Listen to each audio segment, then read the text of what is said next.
प्रणाम, शनि राजा को प्रणाम। नमस्कार, मैं गुंजेश ओझा आपका बहुत बहुत स्वागत करता हूं हमारे विशेष कार्यक्रम एक मुलाकात साधिका डॉक्टर विभाश्री दीदी जी के साथ में। आज एक अलग पड़ाव पे हैं, एक अलग सीरीज पे हैं, एक अलग परिचर्चा करने वाले हैं। कार्यक्रम की शुरुआत करते हैं, लेकिन उससे पहले एक देखते हैं दीदी जी पर आधारित संक्षिप्त वीडियो।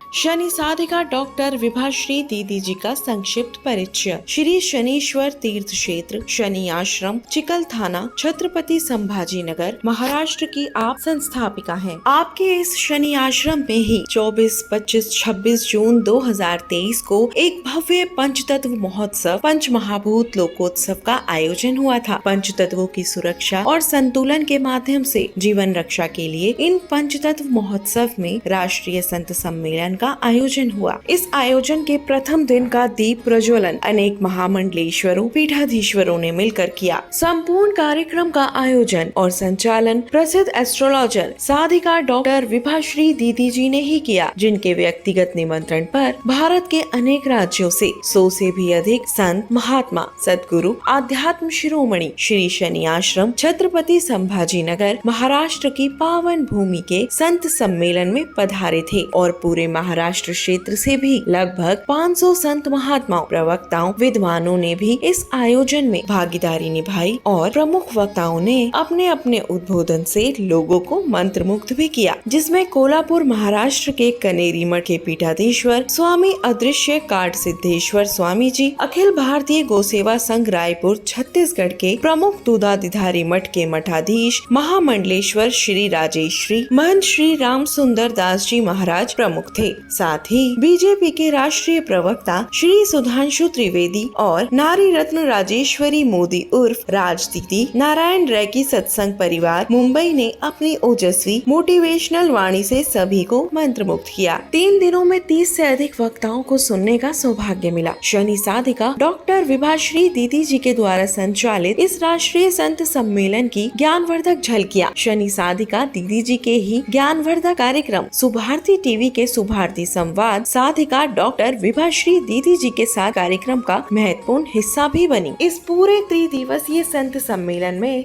साधिका डॉक्टर विभाश्री दीदी जी की सुपुत्री अभिनेत्री विभूति शर्मा जी ने अपना महत्वपूर्ण योगदान दिया और सभी संत महात्माओं अतिथियों की स्वागत व्यवस्था को संभाला। दीदी, आपका बहुत बहुत स्वागत है हमारे विशेष कार्यक्रम एक मुलाकात साधिका डॉक्टर विभाश्री दीदी जी के इस विशेष कार्यक्रम में। परिचर्चा की शुरुआत करते हैं। शनि राशि परिवर्तन दिवस जनवरी 2023 में मनाया गया। हमारे दर्शकों को बताइए कि ये शनि राशि परिवर्तन क्या है, इसकी जानकारी हमारे दर्शकों को दीजिए।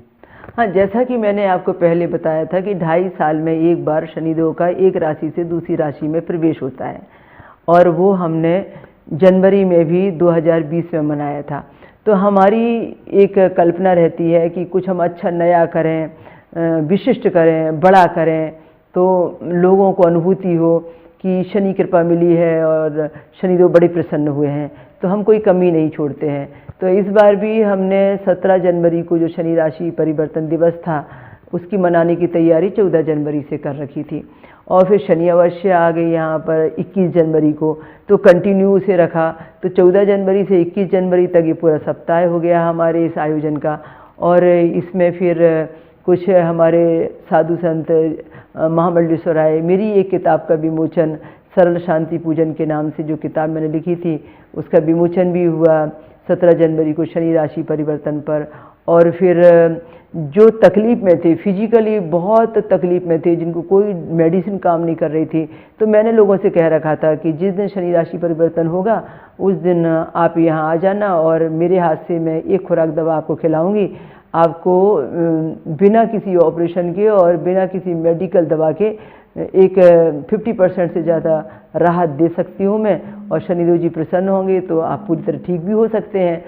तो लोगों ने बड़ी लंबी लाइन लगाई थी, पूरा खचाखच भरा हुआ था माहौल, पूरा क्षेत्र। मैं सबको एक एक खुराक दवा खिलाते जा रही थी। वो दृश्य तो देखने ही लायक था। हमारे महाराज लोग भी आए हुए थे वो दवा लेने के लिए। उनकी अनुभूति तो बहुत ही निराली थी कि सब जगह प्रशंसा कर रहे थे कि दीदी की दवा खाने के बाद में हमें इतना लाभ हुआ। तो मैंने शनिदेव जी की प्रसन्नता को देखते हुए मेरे हाथों से वो औषधियाँ तैयार की और 17 जनवरी शनि पलट पर, शनि राशि परिवर्तन पर मैंने लोगों को वो दवा दी। तो ऐसे कई प्रोग्राम एक साथ मिल गए। तो कई प्रोग्राम मिलने के नाम से वो कंटिन्यू मीडिया में और समाचार पत्रों में और आपके डिजिटल मीडिया में चर्चा का विषय बन गया। और ख़ास तौर से जिन लोगों ने औषधि ली थी वो बहुत ज़्यादा व्यक्ति थे, तो उन लोगों ने ज़्यादा प्रचार प्रसार किया कि हम एक खुराक दवा हमें दीदी ने दी, तो एक खुराक दवा में हमारी पेट की प्रॉब्लम, दर्द की प्रॉब्लम, हमारा मानसिक प्रॉब्लम, सिर दर्द, बदन दर्द, बहुत सारी बीमारियां हमारी अच्छी हो गई। क्योंकि मुझे सिर्फ इतना मालूम है कि सारी गंदगी यदि दिमाग में और शरीर में भरी रहेगी तो हमारी बीमारियां कभी दूर नहीं होंगी। तो मेरी ड्यूटी है सिर्फ सफाई करने की। मैं बॉडी क्लीनिंग का काम करती हूँ, दिमाग क्लीनिंग का काम करती हूँ। बस आदमी उसी से अच्छा हो जाता है और इसीलिए लोग मुझे शनि चिकित्सक कहते हैं। और मैं क्या कहती हूँ, जहाँ सारा दुनिया का विज्ञान हार जाता है वहाँ से फिर मेरा शनि का ज्ञान प्रारंभ होता है। या सब दुनिया की साइंस आ जाती है, सारी चिकित्सा खत्म हो जाती है, वहाँ से फिर मेरी आध्यात्मिक चिकित्सा प्रारंभ होती है। बस ये मेरी मान्यता है। बहुत बहुत धन्यवाद दीदी। अभी हाल ही में 24, 25, 26 जून 2023 को एक बहुत ही भव्य संत सम्मेलन का आयोजन छत्रपति संभाजी नगर औरंगाबाद महाराष्ट्र में आप ही के आश्रम में किया गया, जो पंचभूत तत्वों पर आधारित था। उसके बारे में हमारे दर्शकों को बताइए। हाँ, ये तो अभी हाल ही की बात है और बहुत अच्छा प्रश्न है आपका। 17 जनवरी 2023 को जब शनि राशि परिवर्तन था और जो हमारे यहाँ महात्मा महाराज महामंडलेश्वर वगैरह मेरी बुक का विमोचन कर रहे थे, तो मेरे मन में एक भगवान ने प्रेरणा दे दी। मेरे मन में एक भगवान ने प्रश्न दे दिया कि मैंने उस दिन ये घोषित कर दिया 17 जनवरी को शनिदेव के स्वागत में कि मेरी शनि की महादशा चल रही है। तो इस बार शनिदेव जी के राशि परिवर्तन पर शनिदेव जी मेरी जन्म पत्रिका के आधार पर मेरे स्वयं के जो कर्म स्थान है वहाँ प्रवेश कर रहे हैं। तो मैं बहुत बड़ा संत सम्मेलन करने वाली हूँ। तो मैंने घोषणा की कि मैं इस औरंगाबाद के अंदर में एक बहुत बड़ा संत सम्मेलन करूँगी और सबको आमंत्रित करती हूँ कि आप संत सम्मेलन में पधारें। अब जनवरी का महीना था और मैं घोषणा कर रही थी कि 24, 25, 26 जून को मुझे संत सम्मेलन करना है। वो इसलिए कि 26 जून को मेरा जन्मदिन आता है, तो 26 जून के दिन मैं कुछ ना कुछ भारी बड़ा काम करती हूँ जिसमें मुझे याद रहता है कि इस साल मैंने कोई अच्छा श्रेष्ठ काम किया। तो मैंने कहा मैं इस बार संत सम्मेलन करूँगी, तो मुझे याद रहेगा कि मैंने इस बार संतों की सेवा में अपना समय और श्रम दिया और मेरे जीवन का कुछ महत्वपूर्ण क्षण उसमें लगा। तो फिर कल्पना सिर्फ ये थी कि कोई बड़ा ऑडिटोरियम बुकिंग कर लूँगी और संत सम्मेलन कर लूँगी, 4, 6, 8, 10 संतों को बुलाकर और उनका सत्संग वगैरह हो जाएगा। पर इससे आगे कोई बड़ी कल्पना नहीं थी, योजना उतने तक सीमित थी। संयोग कुछ ऐसा हो गया कि वो 17 जनवरी की वो घोषणा थी। फरवरी में 19 फरवरी को कोल्हापुर जिले के महाराष्ट्र में कनेरी मठ में एक बहुत बड़ा आयोजन होना था, 200 एकड़ की ज़मीन में जो उनका आश्रम है। वहाँ एक संत सम्मेलन होना था। वो संत सम्मेलन होना था पंच महाभूत सुरक्षा के ऊपर, पंच तत्व संतुलन के ऊपर। उन्होंने मुझे आमंत्रित किया, वहाँ के लोग मुझे लेके गए और मुझे वहाँ संतों के बीच में बोलने का मौका मिला। वहाँ 7 दिन मुझे उस पूरे ट्रेनिंग का मौका मिला और पंच तत्वों को और पंच महाभूतों को कैसे सुरक्षित करें और कैसे संतुलित करें और बढ़ते हुए ताप को और घटते हुए जल को और वायु प्रदूषण को और पृथ्वी की उर्वरा शक्ति जो घट रही है उस सब को कैसे बचाएं और किस तरीके से हम आकाश तत्व का लाभ लें और कैसे आरोग्यवान हों और कैसे लंबी उम्र जिएं और किस तरीके से हम प्रकृति के पंचभूतों की रक्षा करें। और पंच तत्व निर्मित है शरीर, ये शरीर हमारा जो पंच तत्वों से निर्मित है उसको हम कैसे लंबी उम्र का जीवन दान दें और कैसे हम लोगों की मदद करें। ये बात जब मेरे दिमाग में पूरी फिट हो गई, वहाँ मुझे पता चल गया। तो फिर हमने फिर ये योजना बनाई। हमने फिर ये सोचा कि अब हम करेंगे तो बड़े पैमाने पर करेंगे, अब छोटे पैमाने पर हम संत सम्मेलन नहीं करेंगे। तो फिर जैसे ही मन में भाव आया कि अब बहुत बड़े पैमाने पर करेंगे, तो फिर हमने उस तरीके की तैयारी करना प्रारंभ कर दिया। फिर बहुत बड़ा पैमाना हो गया। कल्पना से भी बड़ा पैमाना हो गया कि हमारी 4 एकड़ की ये शनि आश्रम की जगह छोटी पड़ गई। फिर हमने आसपास के खेत बुकिंग किए, प्लॉट बुकिंग किए, मंगल कार्यालय, शादी ब्याह के स्थल, होटल बुकिंग किए।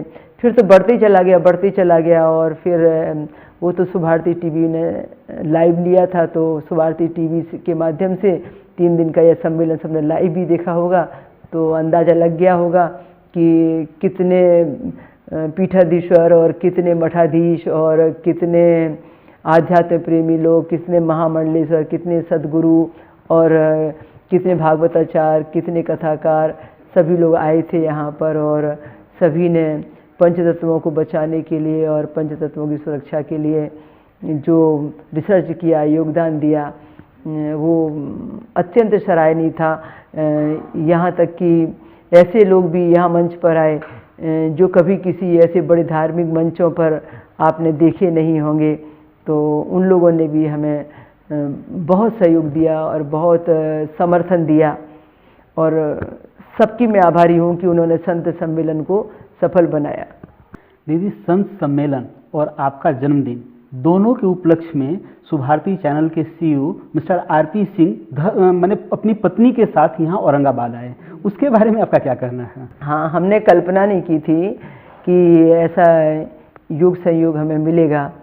तो कुछ लोग ऐसे आए, मैंने कहा ना, जो कभी किसी मंच पर नहीं जाते, उसमें से 3-4 नाम गिनाती हूँ। एक तो सुभारती टीवी के जो सीईओ साहब हैं, तो जब वो यहाँ पर आए सिंह साहब, तो मैं तो इतनी खुश थी कि पूछे मत। और फिर वो फैमिली सहित आए, तो मुझे लगा कि शनिदेव ने देखो आज इस जगह लाकर हमें खड़ा किया है कि शनि दरबार में सुभारती टीवी का पूरा वर्चस्व चलकर आया है।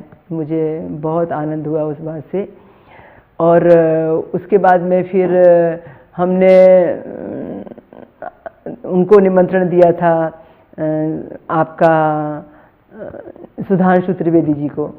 तो सुधांशु त्रिवेदी को सुनना भी बहुत मुश्किल काम है और सुधांशु त्रिवेदी जी का यहाँ आना और लाइव में अपनी प्रस्तुति देना और सब ने उनको लाइव सुना, देखा, समझा कि कितना अच्छा उन्होंने वक्तव्य दिया। तो सभी संतों को भी बड़ा आनंद आया, क्योंकि वो तो सनातन धर्म के लिए पूरे समर्पित व्यक्ति हैं और उनका तो ज्ञान का बहुत भंडार है।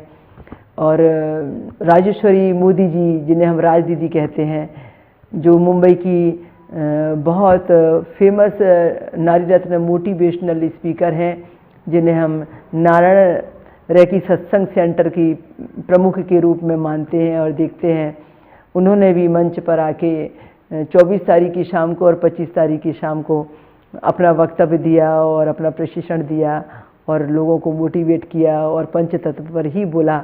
यह हमारे लिए एक बहुत सफलता का विषय रहा। तो ऐसे कई व्यक्ति जो यहाँ पर पहली बार आए और ऐसे मंचों पर पहली बार आए और उन्होंने शनि आश्रम के दर्शन किए और हमें भी उनके स्वागत का सौभाग्य मिला। दीदी, एक आखिरी सवाल, पंचतत्व की सुरक्षा और राष्ट्रीय संत सम्मेलन की उपलब्धियों के बारे में हमारे दर्शकों को एक बार प्रेरित करें।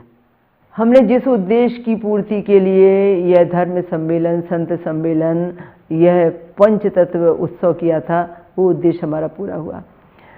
हमने बहुत चिंतन मनन किया था कि जो पृथ्वी की उर्वरा शक्ति नष्ट हो रही है, उसको बचाने के लिए हमें सद्गुरुओं की ज़रूरत है, क्योंकि सिर्फ संत ही ऐसे हैं जिनकी वाणी का प्रभाव लोगों पर पड़ता है और लोग उनको मानते हैं, फॉलो करते हैं, उनके आदेश का पालन करते हैं।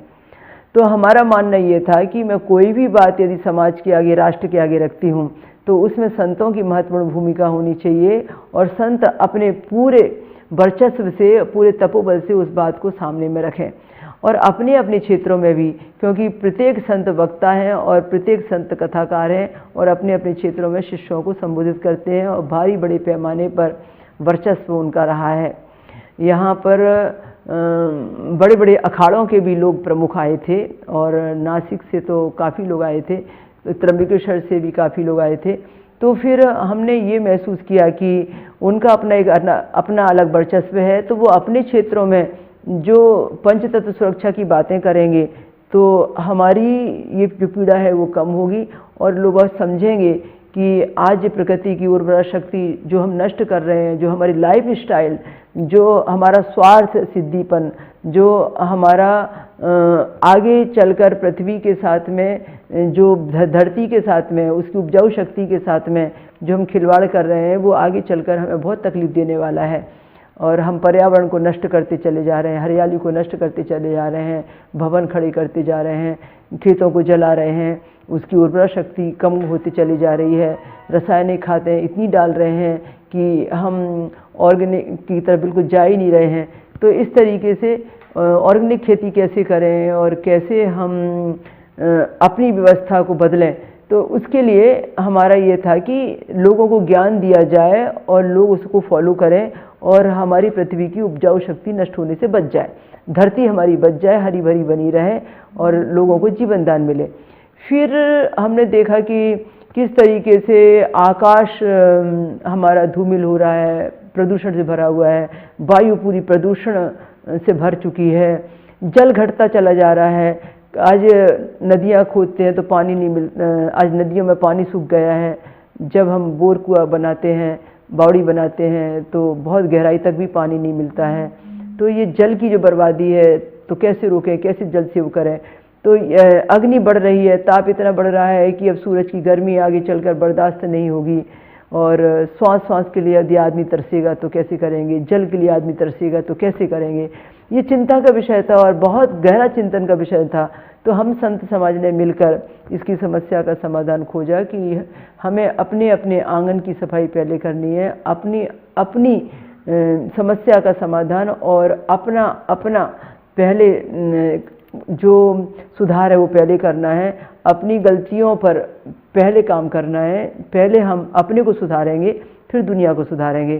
तो जो गलतियां हमसे हो रही हैं हमारी लाइफ स्टाइल के नाम से, वो गलतियां अब हम नहीं होने देंगे, ऐसा हमने संकल्प लिया। बड़ा सफल रहा ये प्रोग्राम, तीनों दिन बहुत रौनक बनी रही, किसी भी व्यवस्था में कोई भी कमी नहीं आई और सुभारती टीवी पर भी लोग लाइव देखते रहे। सुबह का प्रोग्राम, शाम का प्रोग्राम दोनों महत्वपूर्ण रहा। और इस आयोजन को सफल बनाने में हमारे आरएसएस के जो स्वयंसेवक थे, जो हमारे यहाँ पर बहुत बड़ा महिला ग्रुप है माहेश्वरी समाज का, जिसे हम ममता महिला मंडल के नाम से जानते हैं, उन्होंने पूरे उत्साह के साथ में इस आयोजन को संभाला, इस ग्रुप को संभाला। और एक भोजन व्यवस्था में एक अलग टीम काम कर रही थी, भोजन कराने की व्यवस्था में अलग टीम काम कर रही थी। हर जगह अलग अलग टीम बन के लोग काम कर रहे थे और सारी व्यवस्था सुचारू रूप से चल रही थी। करते हैं आप, मेरा नाम हो रहा है, प्रभु आपकी कृपा से सारा काम हो रहा है। हाँ, सामने में लोगों ने मुझे ही ज़्यादा देखा, चूँकि नियोजन मैंने ही किया था और योजना मेरी ही थी। पर सच कहूँ तो किया तो सब लोगों ने है, मैं तो माध्यम मात्र से थी। बस माध्यम में थी, करने वाले तो सब भगवान थे। और ये सारे हमारे आयोजक, प्रायोजक और सारे कार्यकर्तागण, ये सब ने मिलकर किया। हार्दिक आभार दीदी सारी जानकारी देने के लिए। एक चीज़ मुझे और हमारे दर्शकों को बताइए कि आपके पास जो शनि मंदिर एंड्रू सिडको औरंगाबाद महाराष्ट्र में है, इसमें किस पार्टी के व्यक्ति का अधिक सहयोग मिलता है? यदि मैं आर्थिक रूप से कहूँ तो मैंने किसी भी राजनीतिक पार्टी से आज तक कोई सहयोग नहीं लिया। और यदि मैं धार्मिक रूप से कहूँ तो हर धार्मिक कार्यों में, महाआरती में या बड़े बड़े महासम्मेलनों में, उत्सवों में ज़्यादातर बीजेपी के व्यक्ति और शिवसेना के व्यक्ति ज़्यादा शामिल होते रहे हैं, क्योंकि ये धर्म को समझते हैं और धर्म के कार्यों में खुलकर हिस्सा लेते हैं। तो इसलिए हालांकि हर प्रकार के व्यक्ति यहाँ आते जाते रहते हैं, इसलिए आपने प्रत्येक राजनीतिक समूह के लोगों को यहाँ देखा होगा। वो किसी भी पद के मिनिस्टर हों और किसी भी पार्टी से चुनकर विधायक बने हों, सांसद बने हों, सभी लोगों का आना जाना है, सभी की तस्वीरें यहाँ पर हैं। पर जो यदि आपने प्रमुखता से पूछा है तो ये दो पार्टियाँ जो धर्म की जड़ों को समझती हैं, उन्होंने मुझे ज़्यादा समर्थन दिया है। कभी कुछ कार्य बन पड़ता है तो कार्यकर्ता सेवक रूप में स्वयंसेवी हमें यहाँ से मिल जाते हैं। बहुत सुंदर दीदी, अब इस परिचर्चा को विराम देंगे, लेकिन एक आखिरी सवाल कि आपके प्रत्येक कार्यक्रम में, प्रत्येक मंच पर शिवसेना के सांसद श्री चंद्रकांत खैर जी और बीजेपी के विधायक पूर्व सांसद श्री हरिभाई बागड़े जी दिखाई देते हैं, ऐसा क्यों? ऐसा इसलिए कि जो सांसद हैं चंद्रकांत खैरी जी, वो पिछले 5 बार चुनकर औरंगाबाद में आए और उनका वर्चस्व बहुत है। लोग उनको धर्म के क्षेत्र का मुखिया मानते हैं और धार्मिक कार्य उन्होंने बहुत किए हैं। उनसे मेरे रिलेशन एक सगे बहन भाई की तरह हैं। मैं यहाँ जब औरंगाबाद में आई तो आग्रह सबसे ज़्यादा उनका ही था शनि आश्रम बनाने का। तो शनि आश्रम के निर्माण के लिए जो पहला कदम, पहली योजना और पहले जो सहयोग, जिसे हम कहें कि हम लिखा पढ़ी को लेकर और प्रत्येक कार्य में आगे जो परेशानियां आ रही थी उनको लेकर उन्होंने हमें सहयोग समर्थन सबसे ज़्यादा किया और जिसके नाम से पूरी शिवसेना उनके साथ हमसे जुड़ी रही। उनके द्वारा शिवसेना यहाँ हमारी एक रक्षा कवच बनकर हमारा काम करती रही। तो इसलिए वो ज़्यादा लोगों को सामने में दिखते हैं। और हरिभाऊ बागड़े जी जो यहाँ के पहले मिनिस्टर भी थे, विधायक भी हैं, सांसद भी बने, तो वो इसलिए कि उनका क्षेत्र है ये। हम जिस क्षेत्र में शनि आश्रम चलाते हैं, जिस क्षेत्र में हमारा शनि आश्रम है, वो क्षेत्र उनके अंतर्गत आता है। तो जैसे रोड का निर्माण है, जैसे कोई सरकारी योजना काम करना है, तो हमें उनको ही निमंत्रण देना होता है। उन्होंने ही 1 किलोमीटर की जो रोड है शनि आश्रम तक जाने वाली, वो 2 बार में करके पूरी तैयार की। तो इसलिए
नहीं थे, मगर हमारी बहन, हमारी दीदी विभाश्री जी कहती थी, मोहन तुम फिल्म बनाओगे।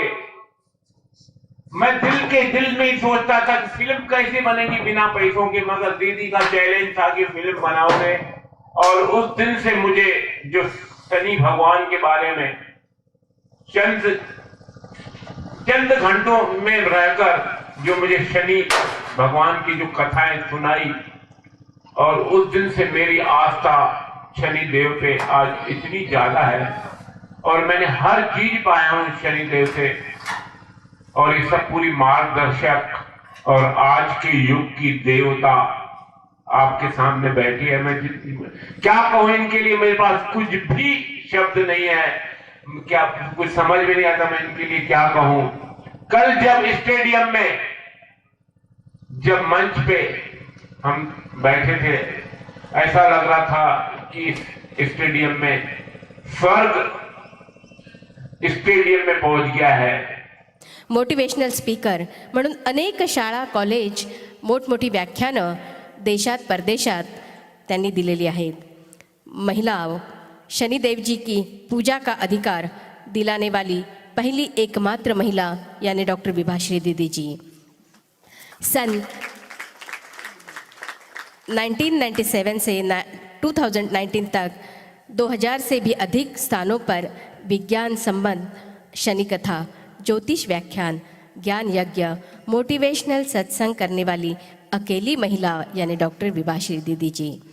फिल्मी दुनिया, बॉलीवुड, मुंबई के 108 प्रतिष्ठित व्यक्तियों पर एस्ट्रोलॉजी, ज्योतिष संबंधी किताब लिखने वाली एकमात्र हमारी दीदी जी है। ज्योतिष की सभी विद्याओं को पारंगत होने पर लोकप्रियता के आधार पर 3 बार वुमेन ऑफ द ईयर का एस्ट्रोलॉजिकल अवार्ड पाने वाली आप भारत की अकेली महिला हैं।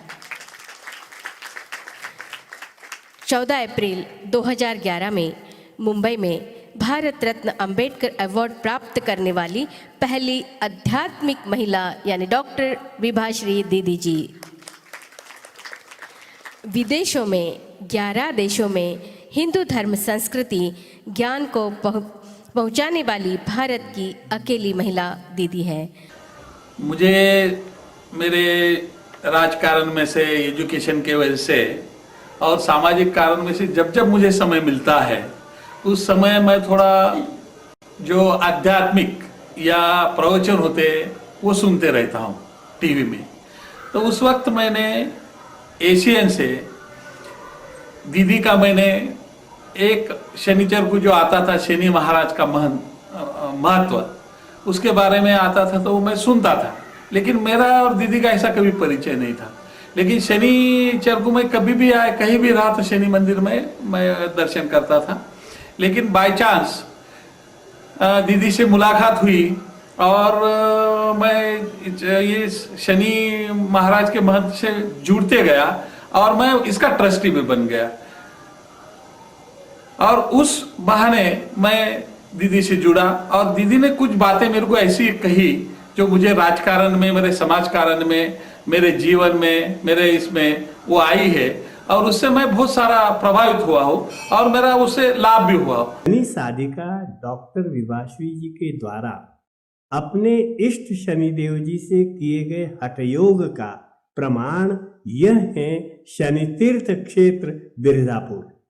ये छोटा सा गांव बिरजापुर छत्तीसगढ़ के दुर्ग जिले के अंतर्गत आने वाली धमधा तहसील के अंतर्गत आता है।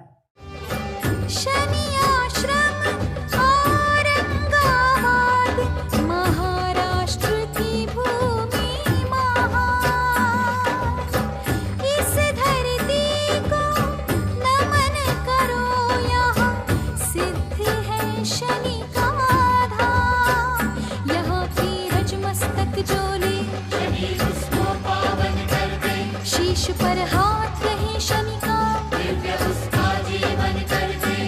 बड़ी भक्ति से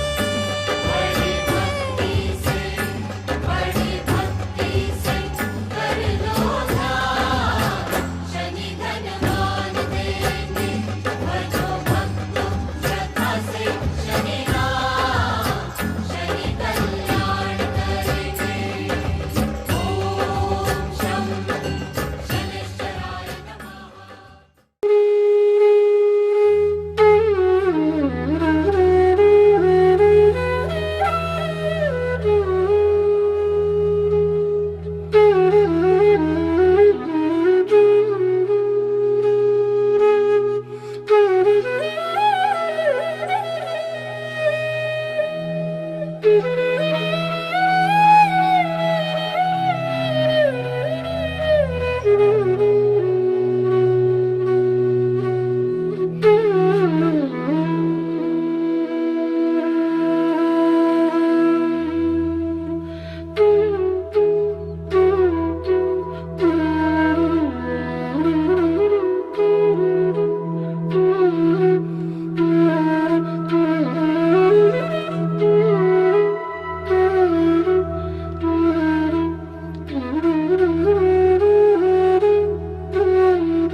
प्रणाम, शनि राजा को प्रणाम।